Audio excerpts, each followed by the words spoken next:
I have you loud and clear. Hello. Welcome. Science. And that is to say, physics, medicine, nature, or space, time, the brain, life, the universe. Hello, now I hope you've got your boarding passes at the ready, because to celebrate 50 years of the Jumbo Jet, 100 years of the Royal Air Force and the recent arrival of the brand new F-35 fighter jet in the UK, we're taking a flight through the history and science of fighter planes.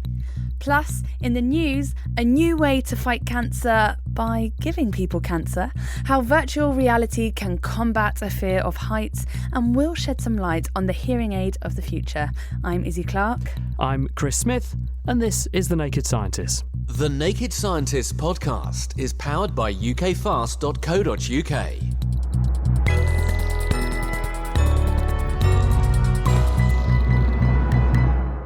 Now, first, if someone told you they wanted to treat your cancer by injecting you with more cancer cells, you'd be right to be sceptical. But that's exactly what researchers at Harvard Medical School are doing, because they're exploiting a natural tendency of cancer cells to home back in on their parent cancer deposits, or to join up with sites of cancer spread, which are called metastases.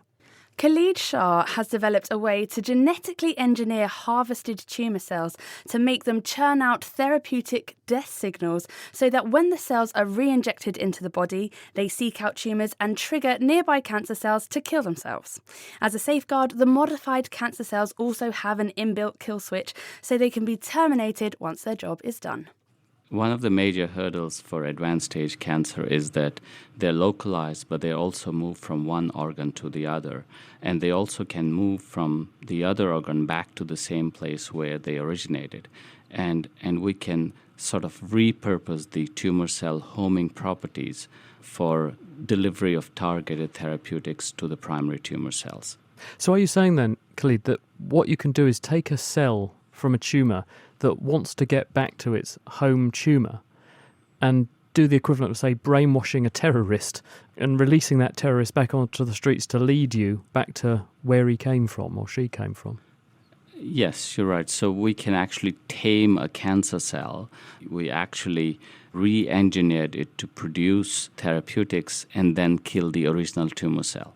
How on earth did you do that? So we use two properties. So let's assume you have two cancer patients. One has a cancer resistant to a particular drug, and one has a cancer sensitive to a particular drug. So what we did is we took the tumor cell that is resistant to a particular drug and engineered it to release therapeutics that can kill the tumor that is sensitive to that drug. The second approach is that we took the patient's own cells, which are sensitive to a particular therapy, and we gene edited its surface receptors to make them resistant first, then engineered them with therapeutics and a kill switch. So with the therapeutic, we can kill the original cell, and with the kill switch, we can kill the re-engineered cell.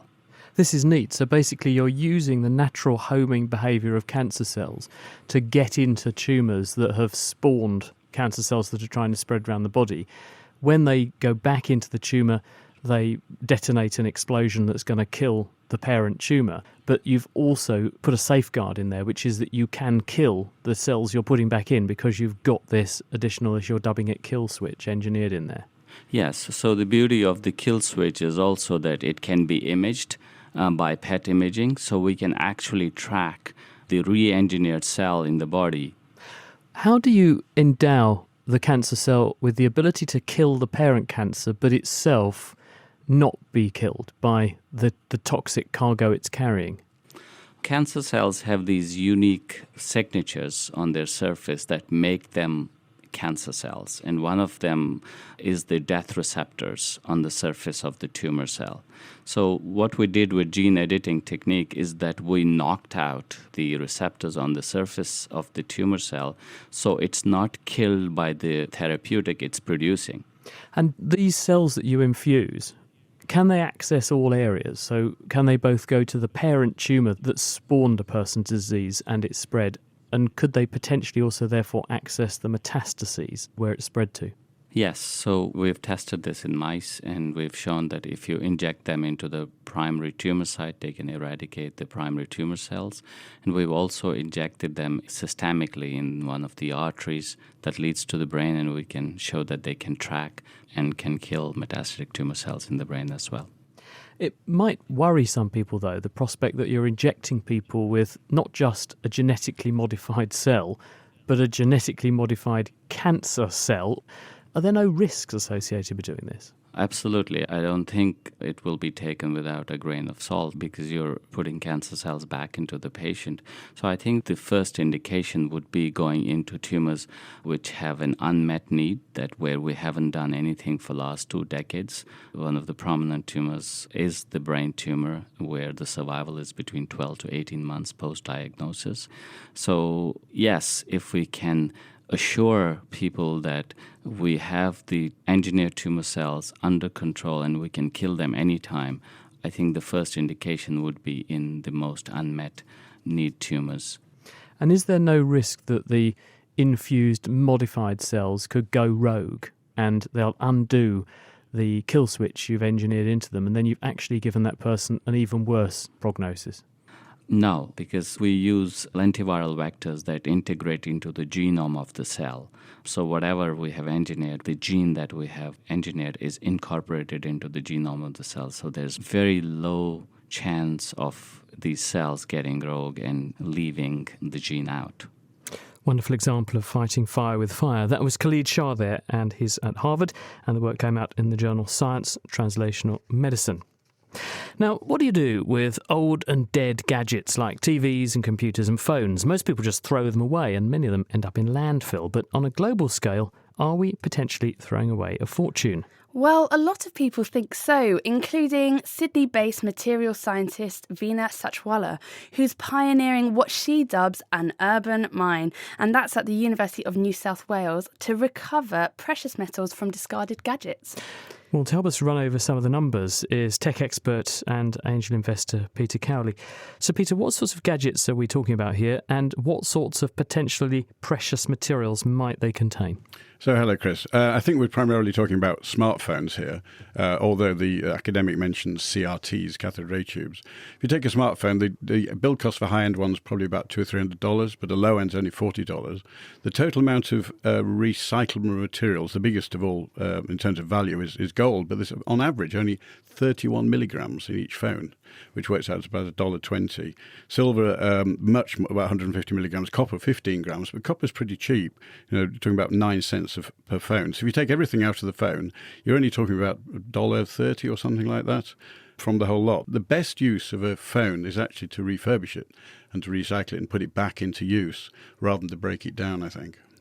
How much is it all worth, the materials that we're looking at here? Well, the lady in Australia has come up with a number of about £300,000. Can I just clarify, what do you mean by £300,000? This was the capital cost of the equipment to so that's what it's cost her to start doing this. Exactly, to produce some equipment, which I think is probably based on the furnace, which will then separate out the metals, if it can do. So you need about 100 phones an hour. And of course, 100 phones an hour, quite a lot of transport involved with that sort of thing. So is that worth it? I'm not sure. There's a wonderful robot called Daisy, presumably named after 2001 Space Odyssey, HAL, if you remember, when it was being switched off, it sang Daisy, that Apple had produced to disassemble phones. Now, whether that's got, what it's done for the reasons I'm not sure, whether it's actually for recycling or not. So you're saying there's a £300,000 upfront capital cost in setting up your infrastructure to strip out phones and recover the materials. So if you're reckoning you're getting pence per phone's worth of precious metals back, there are 7.5 billion phones on Earth, though, and that's just phones. So there is lots and lots of materials that could potentially be scavenged this way. Do you not think it's a viable business model then? That depends on a number of factors, doesn't it? It depends on bringing back the device to somewhere where it's processed. There is something called the WE directive in Europe, which means a manufacturer has to take back the device and then recycle it or dispose of it correctly, and that's been around about 15 years now. And I have an electronics business that has to do that occasionally. So there's getting it back, the capital equipment cost of the equipment to do this, the processing cost, etc. refining it and then redistributing back into the supply chain. If you take the phone, probably you've got to say $1.30 out of it. $1.30 is going to cost you best part of that just to get the phone back to a processing plant, I would think. So another factor you should take into account, the landfill costs are, in the UK, £90 a tonne. I'm not quite sure what the volume of a tonne is, but actually, because there are about 8,000 or 10,000 phones in a tonne, you're talking about a penny cost of actually disposing of it, which is completely the wrong thing to do, clearly. I mean, I'm absolutely positive about the circular economy and recycling. But how do you actually get the stuff out of the phone? What is involved in that? You said I have a phone £300,000 here in front of me, which obviously the listeners can't see, which is an old... Doesn't look like it would work very well anymore. No, It looks like it's been dropped out on a night out or something. It's actually an iPhone 3, so it's a long time ago. And if you look at it, the amount of gold in it is really very small. What would be very useful, of course, the most expensive item in the phone is the screen. But you can only do that by recycling it. It's what the lady talking about in Australia is taking the precious metals out of it. There's no doubt that as a set of component parts, it's got more value than the raw materials inside it. Oh, really? Really? So it's not worth If it just can be grinding reused. it up and getting the bits out. You actually want the I components. don't believe it is, because if gold was 40 times more, and it's $40,000 a kilo anyway, if it was 40 times more expensive, then it would be different. Because one figure I saw was that if you look at how much gold comes out of the ground, in terms of how much you have to move to get a gram of gold or so, I was in Kalgoorlie in Western Australia. I watched trucks going by with 250 tonnes of ore on board, and they told me it can take up to 4 of those to get one golf ball-sized hunk of gold at the end of the day. Yes. Whereas these gadgets, some statistics are suggesting actually the recovery rate might be much, much higher. Yeah, more that's like why 350 grams per tonne of phones than 9 grams per tonne of ore. No, I think that figure's based on CRTs, cathode ray tubes. I think her figures are based on 5 grams of gold in the CRT. CRTs were stopped being manufactured. These in are cathode 2000. ray tube televisions, old-fashioned televisions televisions. and game arcade machines, and air traffic controllers probably still use them as well. So is it a no from you then, Peter? You won't be... Sorry, I'm out. I'm out, yes. I would not invest in it. Okay, Chris, you've got to ask me now. So I'm sorry, Veena, Peter is not going to invest. It's a no from him. Thank you very much, you very Peter much. Cowley, Thank angel investor and our tech correspondent here on The Naked Scientist. You're listening to The Naked Scientist with Chris Smith and with me, Izzy Clark. Still to come, a way to overcome your fears of heights without leaving your armchair, and we'll be taking a flight through time as we explore the 100-year evolution of the fighter aircraft. Before that, though, you might want to hear this, because scientists in Germany have invented what they're dubbing the future hearing aid. It uses light to deliver information about sound to your nervous system. I spoke to Markus Jeschke, who's at the University Medical Center in Göttingen, and he's one of the developers. So normally sounds that reaches our ears are transmitted through what's called a tympanic membrane. So that's a small membrane that uses the vibration that's caused by the sound and is transmitted into the structure in our inner ears called the cochlea. Here there's very tiny hair cells who transmit this movement into electrical signals that our brain can understand. Close to the base of the cochlea, neurons and hair cells preferentially respond to high-frequency sounds, whereas at the apex or the tip of the cochlea, neurons and hair cells preferentially respond to low-frequency sounds. And when someone has hearing impairment, what has gone wrong with that system you just described? So the most common form is a loss of sensory hair cells. This is usually caused by very loud sounds. This can also be caused by antibiotics and a couple of other factors. And how do the present generation of hearing aids surmount the loss of those hair cells then? The current version, which is the electrical cochlear implant, uses electrical current to stimulate the auditory neurons that are sitting behind the hair cells. These nerves are still excitable, so you can activate them by inserting a small cable with multiple electrodes that are sitting along different parts of the cochlea, and they stimulate different parts of the auditory nerve, which is responsible for different pitches. So the cochlear implant's listening to sounds coming to you from outside, and when it hears a high frequency, it sends electricity to the wire that's stimulating the high frequency bit of your cochlea, and the converse, if you hear a low frequency, it's sending signals preferentially down the wire that stimulates the low frequency bit. That is absolutely correct. So what's wrong with that? Why do we need a next generation hearing aid? There's actually nothing wrong with that per se. It's the most successful neuroprosthesis we have. And it's an amazing success story. It allows around 500,000 people that are implanted with cochlear implants to understand speech in quiet environments. However, these patients still have problems understanding speech and noise and typically do not appreciate music. The reason for that is hair cells in the cochlea sit in a very saline environment, and that means that if you stimulate a certain part of the cochlea, this electrical stimulation spreads to neighboring parts of the cochlea and co-activates them. In other words, it's as if you were playing the piano with your forearms. Yes, you're going to take down lots of notes at the same time rather than one finger, one note. Yes. So what can you do that's better? One way to do this is to use light. Light can be much more precisely confined. So you could use a very small dot of light, which is just a few microns, which is on the order of single neurons in our brain. And this allows many, many more frequency channels or individual stimulation channels. And this in turn could then mean that you have access to the individual keys on the piano.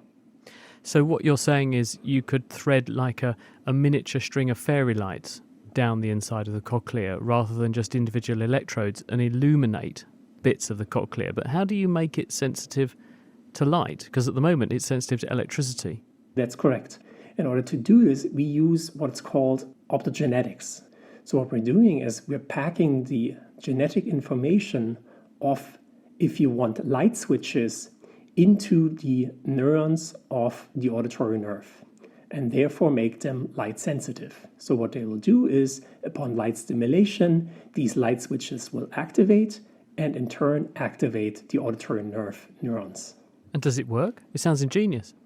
It does work indeed, and that's the cool thing about this.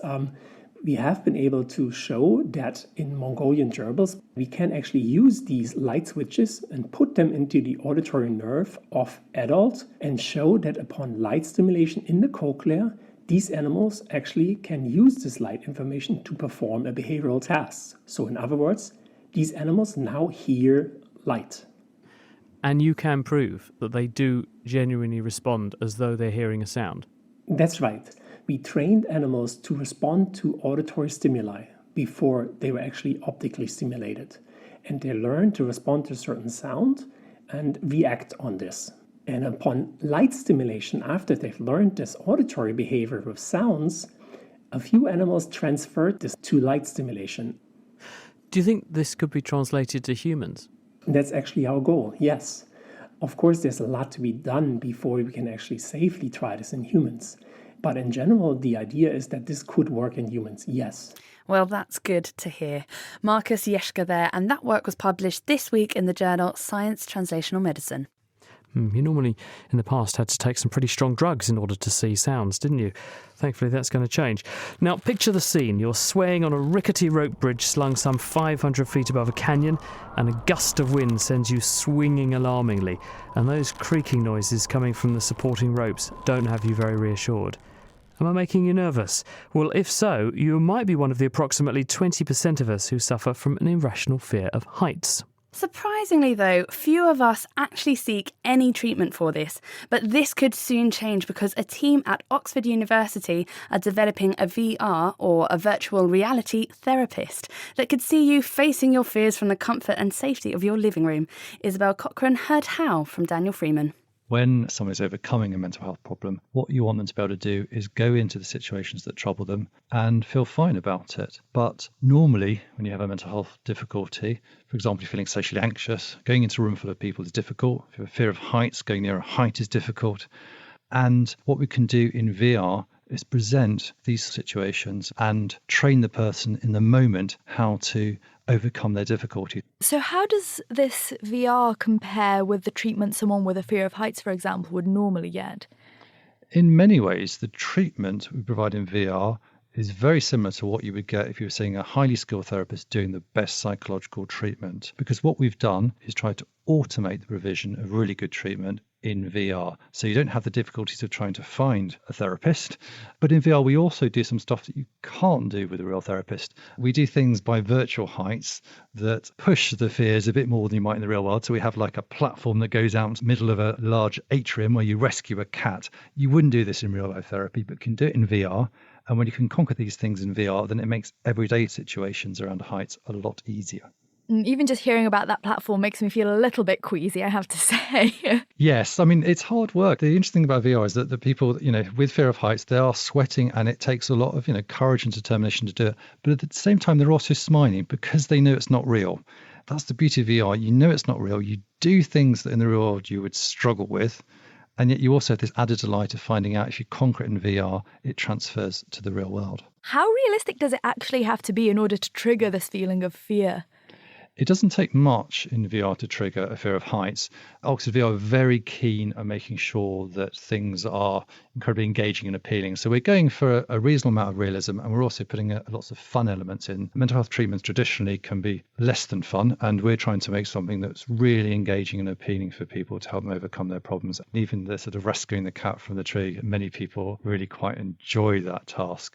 When I do it, it certainly makes me very anxious going out. You're 10 stories up, basically, on a plank, trying to pick up a cat who's meowing at you. But people can also see the sort of the comedic value of this as well. What else do you get people to do? So we do a bit of xylophone playing right by the edge of the virtual height, for example. And at the end, when you've done all the sort of therapy tasks, you get a chance to ride a virtual whale around the atrium. So that's your reward. How well does it work? Really well. Even I was surprised how good the results are. The average reduction in fear of heights was 2/3 in patients who had the VR treatment, which is extraordinarily good. How are you measuring that? We use 3 different clinical assessment scales, which can be validated against reactions at real heights. In other work we've done, we actually take people to real heights before and after, and you can just see the change. Do you think we'll be able to use this for other phobias? So, for example, insects, I think, is quite a common one. Yes.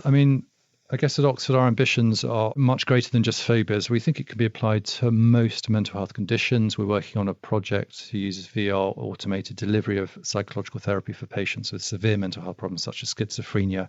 There are very few mental health conditions where you cannot see VR as one aspect of care. A lot of patients with severe mental health problems, through current treatments, still have quite a few problems. They're often mistrustful, they might be hearing voices, they might be feeling depressed or socially anxious. The end result of all of this is that when they go out into the real world, for example, around other people, everyday social situations, they get very frightened. And that means actually what they tend to do is withdraw from life, stay indoors. So again, what we're dealing with here is helping people go back into everyday situations and learn that they're safe and that they can cope. So how are you planning to make this available? Is this something that you're planning to use in the context of clinics, for example? Is it just something that anyone will be able to download onto their smartphone or their VR device at home? Well, it's a good question, and I think the answer may change over the years. What we plan to do is to put it into NHS psychological therapy service, so the equipment is there. But of course, as VR kit becomes more widely available at home and it becomes lighter and more affordable and technically a bit better, it will be likely to be in people's homes. And you can envisage in the future people also doing these sorts of treatments in the comfort at home whenever they want. Very exciting work there. That was Daniel Freeman speaking with Isabel Cochrane, and that study was published in the Lancet Psychiatry. There are some books that are so important that they revolutionise science. For physics, that pivotal text is Sir Isaac Newton's The Mathematical Principles of Natural Philosophy, which was published in this month in 1687. So, to celebrate its 331st anniversary, Izzy visited another important scientist to find out about the Principia and the man behind it.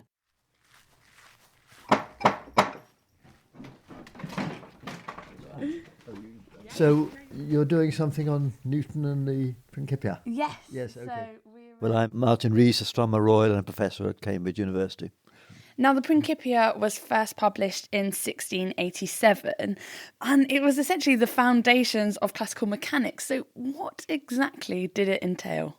Well, it was a wonderful mathematical achievement, and he used immense mathematical talent to codify lots of ideas about the laws of motion and gravity. And his book, The Principia, is famously in 3 parts. The first gives his famous laws of motion. The first is that everything continues in its state of rest or uniform motion unless something pushes it, as it were. The second said that if something is acted on by a force, then the amount by which it accelerates depends on that force and on its mass. And the third law said that if something pushes, there's a pushback. So what's called action and reaction are equal and opposite. So those are the actual laws. But what's impressive is the way he used mathematics to apply those laws, particularly to the orbits of the moon and planets. Now, those laws of motion may take you back to your high school physics lessons, but why are these so important? Well, of course, until that time, we didn't really understand. I mean, the laws of motion, which were believed by most people since classical times, were those of Aristotle, which were that everything stopped moving unless you stop pushing it. And that, of course, is true of most things. But nonetheless, Newton realized that in practice, if something is not moving in a steady way, something is pushing it or something is dragging it. And that something would be a force. So that's part one of the Principia covered. The second discusses how bodies move under gravity and resisting forces, and the third applies Newton's theories of gravity to detailed problems like the motion of the moon and planets. Well, of course, he was the first person to realize that the force that makes the apple fall and holds us on the ground is the same as the force which holds the moon in its orbit around the Earth and the Earth in its orbit around the sun. And he was also the first to show in detail how these orbits worked. Of course, it was known that the orbits were not perfect circles, that they were ovals or ellipses, but he didn't understand why. And I suppose the most famous single achievement of Newton in the Principia was to show that if the force of gravity obeyed a so-called inverse square law, which means that it falls off by a factor of 4 if you go twice as far away, inverse square law, then that force will cause an orbiting body to move in an ellipse with the source of gravity as a focus. And so he actually showed that this inverse square law of force explained why the orbits had the shape they do. Have you ever tried to read the Principia? Well, it's not an easy read. And in fact, it's interesting that Newton didn't want it to be an easy read. We must accept that he's probably one of the greatest scientific intellects of all time. But he was a deeply unpleasant character, really. He was solitary and reclusive, and in his later years he became really very vain and vindictive, and we perhaps should recognise him for his works and not for his character. Yes, so definitely quite a controversial character. You mentioned he was a recluse. Do you think part of that is to do with the fear of someone might take these ideas from him? Well, he was deeply concerned about priority, and that's why he had long-time disputes. But of course, what was special about him was not only his brilliance, but his power of concentration. In fact, someone asked him how did he succeed in solving these very difficult problems about gravity and the inverse square law, and his reply was, by thinking on them continually. He did night and day, and there are all these anecdotes about how he forgot to eat his meals, etc., and continued. This was particularly the case in the 2 years when he was writing his Principia. And of course, remember, it was written in Latin, and there were later editions, and then there were English translations and French translations, and it became a book which was probably not understood by many people, but it became seen as an archetype for how we can actually understand and see patterns in the world, and this led to the idea of a sort of clockwork universe which could in principle be understood by mathematical formulae. That was Astronomer Royal Professor Lord Martin Rees, who I caught up with earlier this week. And if you'd like to follow up on any of the stories that we've covered this week so far, you can do so on our website, nakedscientist.com/podcasts. All the transcripts and the references for the stories are there. The Naked Scientists podcast is produced in association with Spitfire, cost-effective voice, internet and IP engineering services for UK businesses. Find out how Spitfire can empower your company at spitfire.co.uk. You're listening to The Naked Scientist with me, Chris Smith, and with Izzy Clark. And now it's time to take off for the second half of this week's show. British fighting planes engage the enemy in an air battle. The Royal Air Force goes into swift action, speeding to the attack.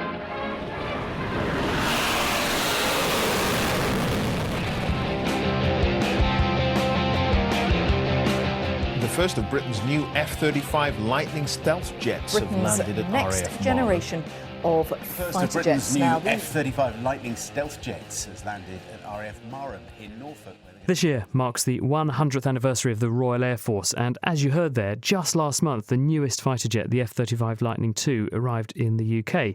So to celebrate these milestones, we're embarking on the maiden flight of our very own airline, which we're toying with the idea of calling Fly Naked. Or maybe that might send out the wrong signals. We're not sure. While we dispute that, a special announcement from the crew. Ladies and gentlemen, Flight F-35 is now ready for boarding. Please make your way to Gate 1 with passports at the ready. Oh, excuse me. I think that's my seat there. Oh, I'm so sorry. Please do come in. Thank you very much. Welcome aboard the Naked Scientists Airlines. Our in-flight entertainment will consist of a journey through time to learn about the evolution of the fighter plane.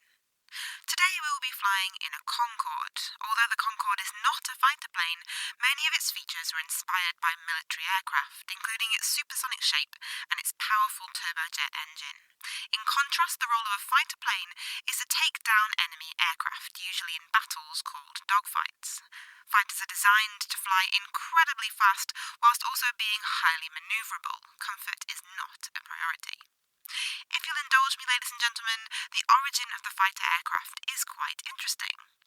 In 1914, the First World War broke out and aeroplanes at this time were made of wood and fabric. These wooden and fabric planes were completely unarmed. Their only purpose was to fly over enemy lines to track the troops and take photographs.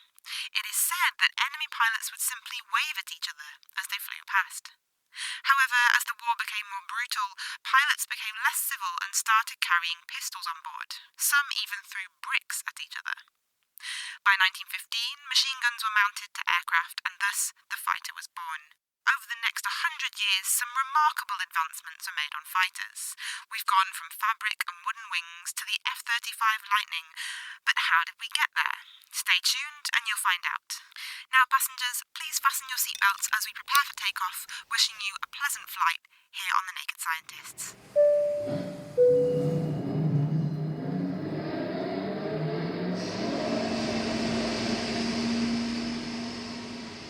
Now that sounds like a rather large engine, which makes me think, what does it take to power a fighter or indeed any plane?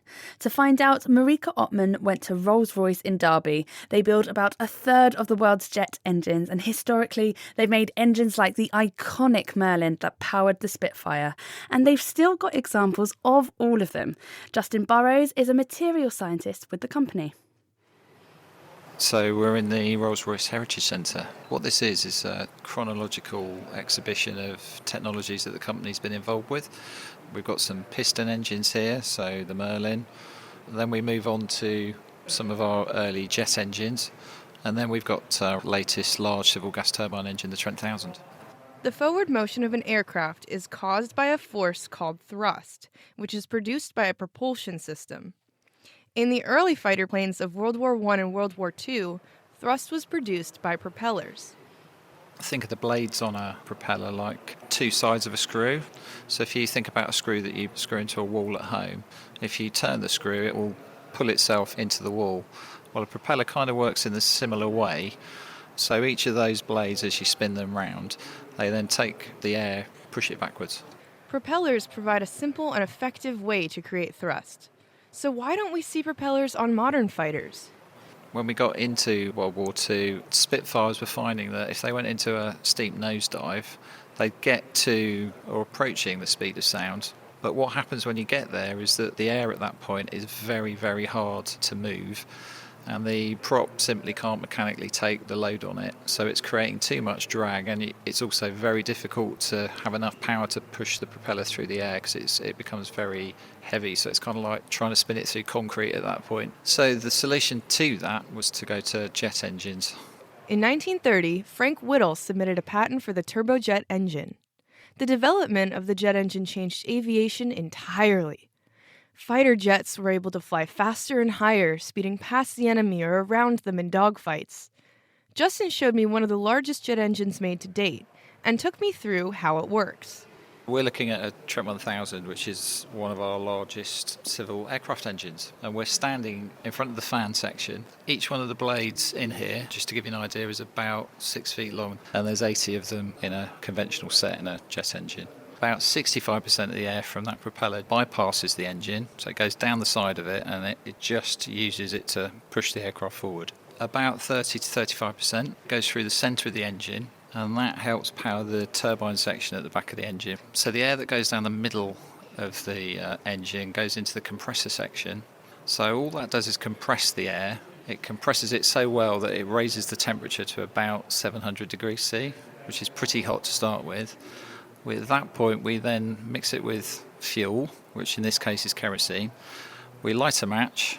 The temperature of the gas then increases dramatically and the pressure increases.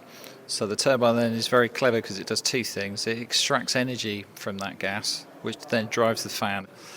The other thing it does is that gas going out the back also adds to the thrust. Aircraft propulsion has advanced exponentially in the past 100 years. So what do we have to look forward to? Justin brought me to the Technology Center to give me an exclusive peek into Rolls-Royce's latest technologies. So we're in the technology exhibition building. This is purpose-built for our end-user customers. They'll come in here, see some of our new technologies, what we're going to be doing in the future, and they also have the opportunity to look at the current build line as well, so they can see engines being made. The current build line includes engines that are actually able to predict when they need maintenance.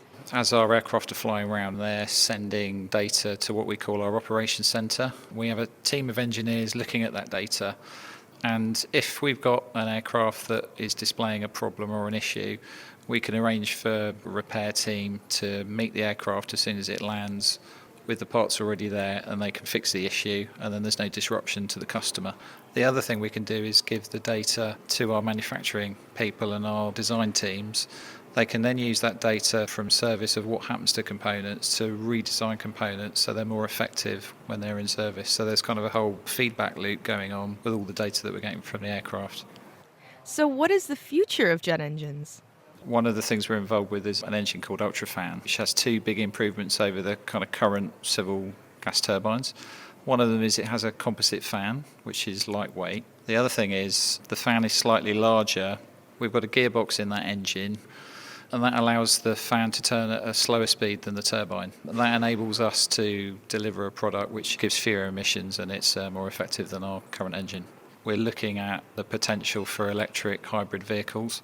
What we then need to look at is energy storage, how we can generate electricity to drive those motors, and or how we can store enough power, enough fuel, if you like, to keep an electric motor driving a propeller. So just to be clear, you're talking about an electric airplane? Yes, we are. It won't be tomorrow, but it might be a few days after that. That was Marika Ottman speaking with Justin Burrows at Rolls-Royce in Derby.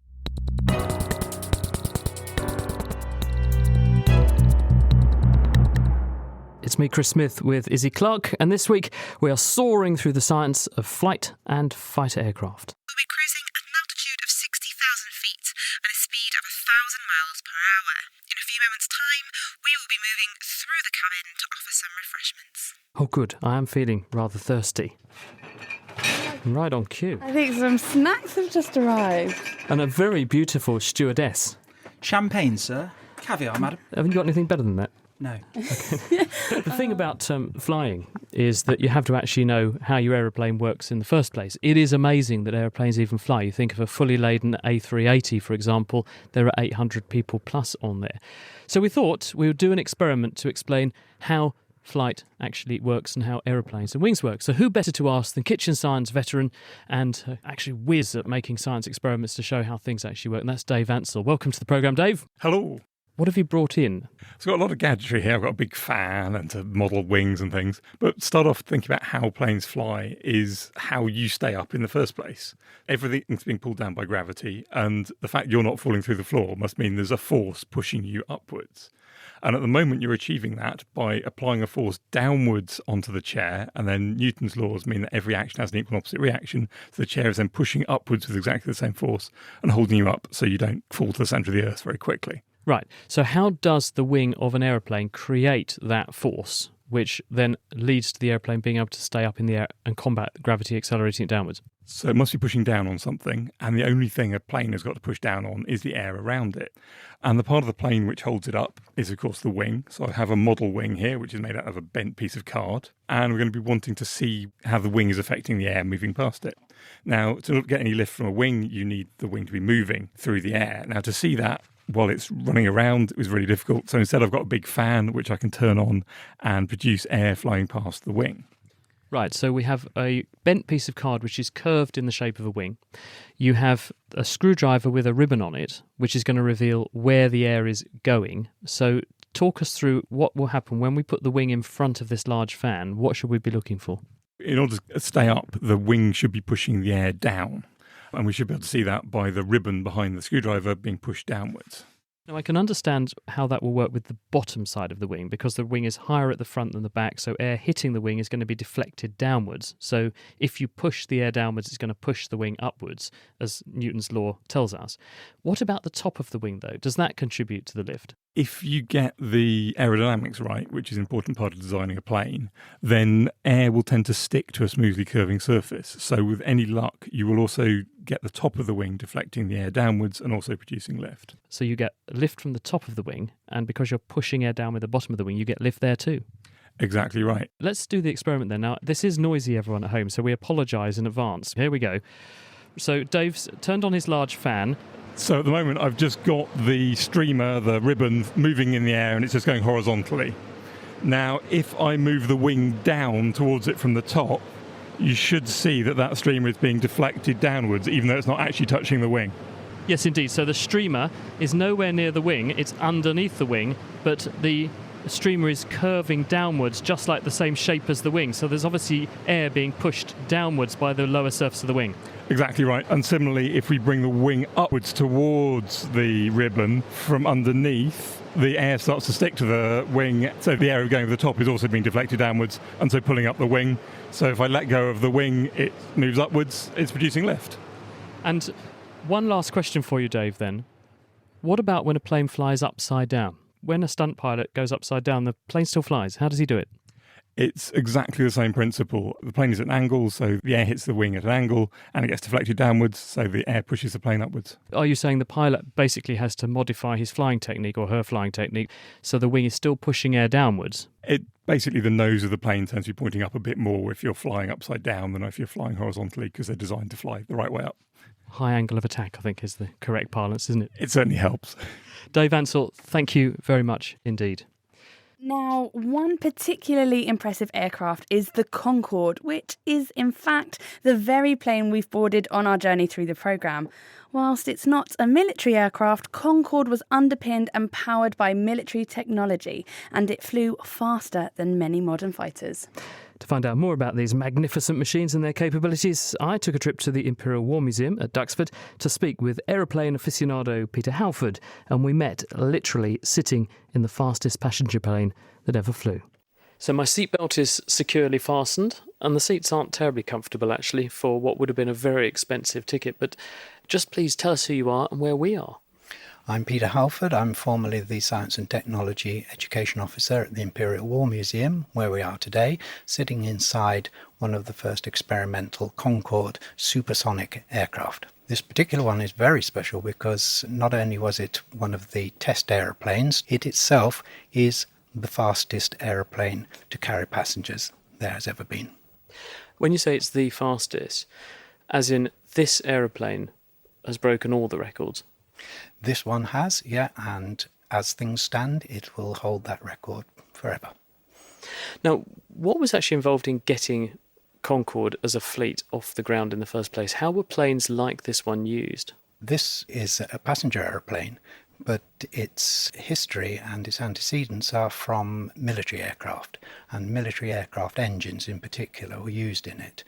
It's a combination of people wishing to fly faster, but also using the technology required in warfare. How fast did this plane go? Concordes are particularly well known because they're supersonic, faster than the speed of sound being somewhere around 760 miles an hour. So this would fly faster than that, in fact, twice as fast as that. Let's talk about actually the aerodynamics of how this aircraft worked. What was special about it? Why was it a game changer? Well, firstly, because it was using military engines and also the development of the delta wing, so the beautiful shape of the aeroplane, because that is the most efficient way of having a wing for an airplane like this. Indeed, the wings start halfway along the aircraft and then they extend outwards towards the back, so they're widest right at the back of the aircraft. Yes, in contrast to conventional aircraft of the time, because of the speed. With the speed of sound, a tremendous pressure wave builds up. In fact, it's quite a sudden change from smooth air passing over an aerofoil wing through to this shock wave which travels across the wing, and it changes the position of the pressure on the wing, making it very difficult to manoeuvre and control.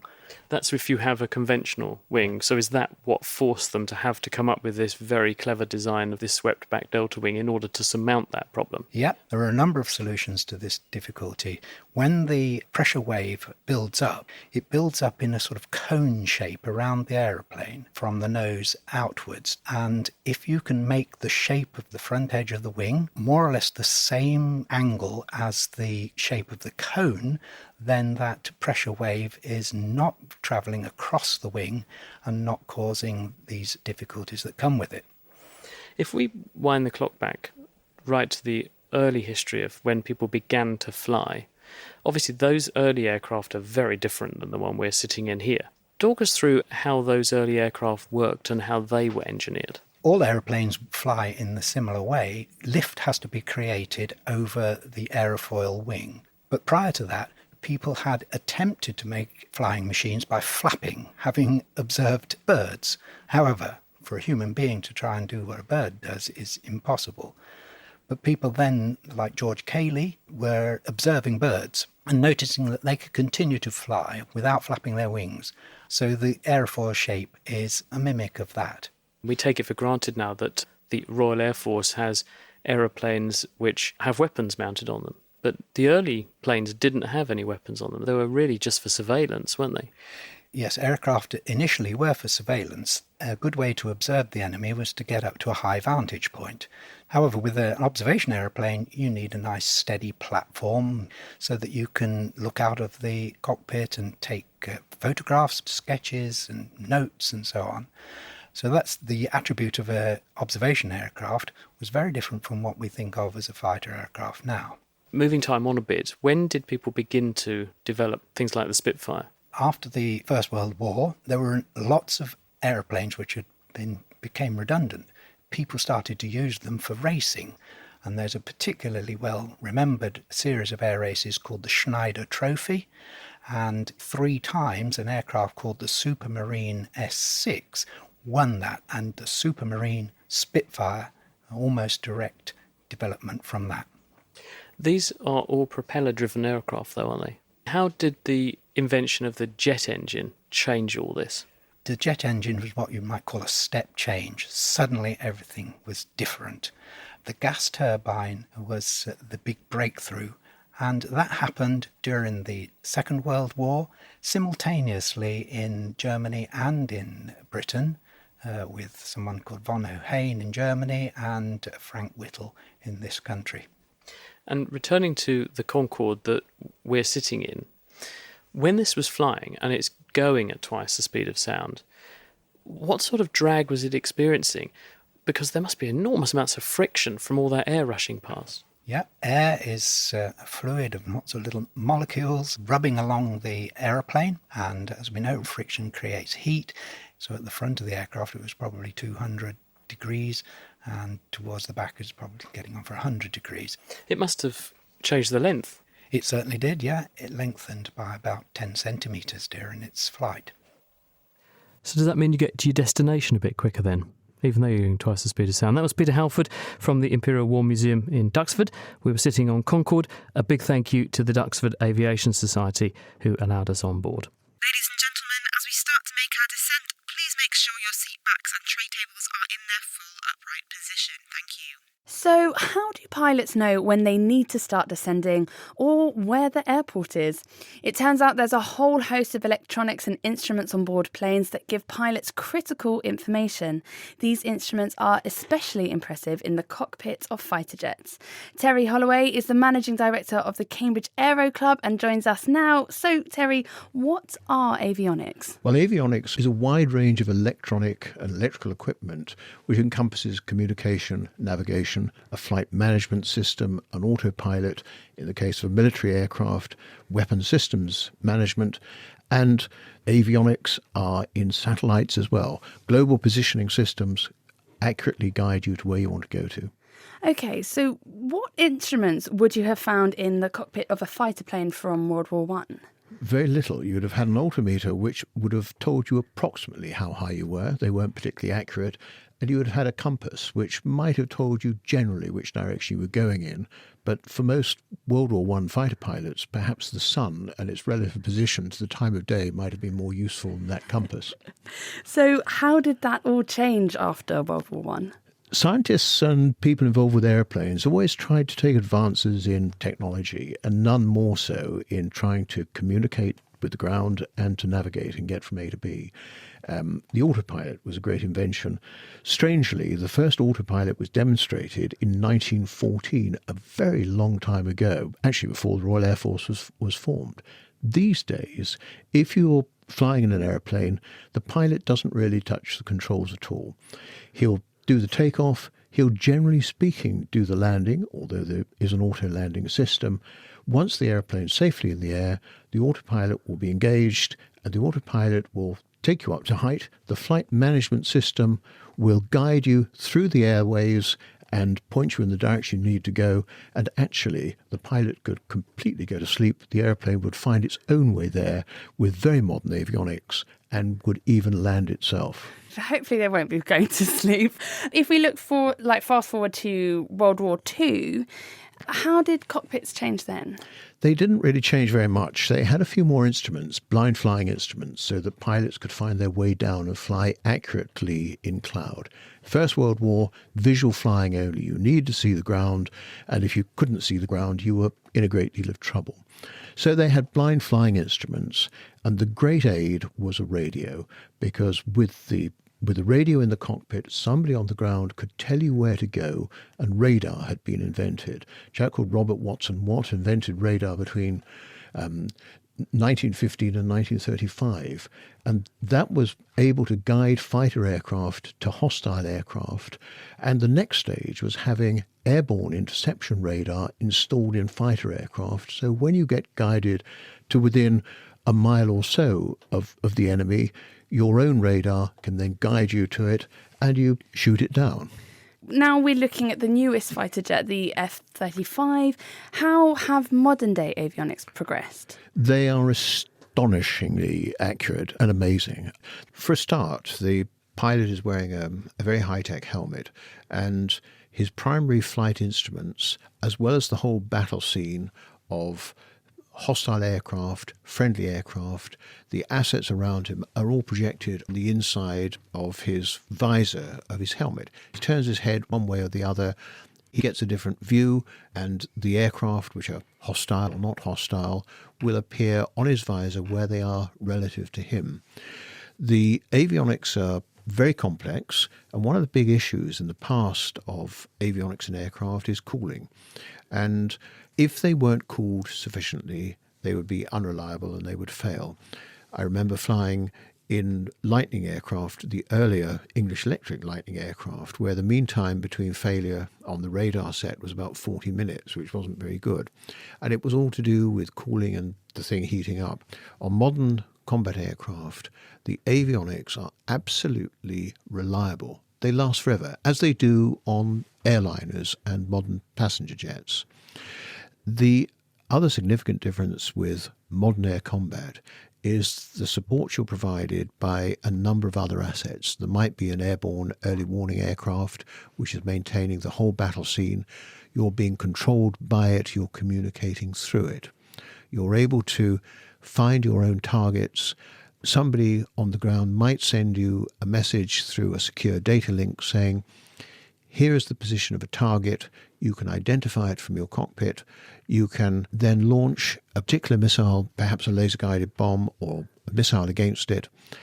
And people in your headset will be watching exactly what you're doing. And the next step is almost asking permission. May I engage this particular target? And a voice will say, yes, you can. Or no, you can't, conversely. Now, there's obviously a lot of connection and communication there, and you said that there's this secure link that information is sent through. What if it isn't? Is there a risk that these F-35s are too high-tech? Is there a risk of cyber attacks? There's always a risk of cyber attack, and the cyber attack will come in many different ways. It'll be attacking the ground stations, the radars that are giving you vital information, but it's measures and countermeasures. And if people are trying to undermine our capability and cyber attack what we're doing, we're deploying measures to counter that. And there's a huge amount of research going on into that whole area, most of which, I hasten to add, is very highly classified.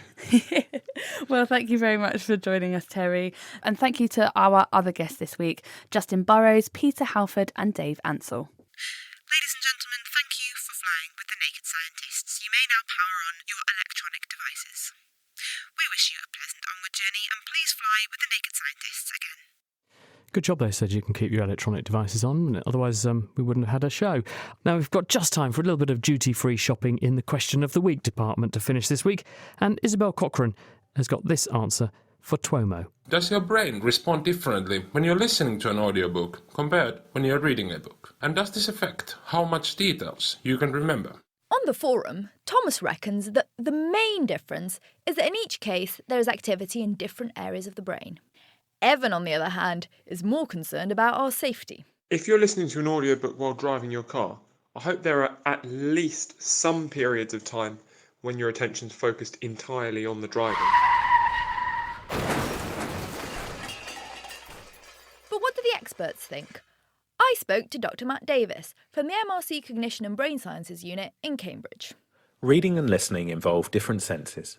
Each of these connects to a different part of the brain. Things that you see are processed in visual cortex at the back of the brain, whereas things that you hear are processed by auditory cortex, which sits on the side of the brain above the ears. There are other parts of the brain that also make specific contributions to reading or listening, such as the parts of the brain that control movements of the eyes, or those that maintain attention when listening. So, the simplest answer to the question is yes. Your brain does respond differently in reading and listening, because sensory signals from the eyes and the ears make different portions of the brain light up. But when it comes down to processing the meaning of written and spoken sentences, we see that many of the same parts of the brain are involved, regardless of where the information comes from.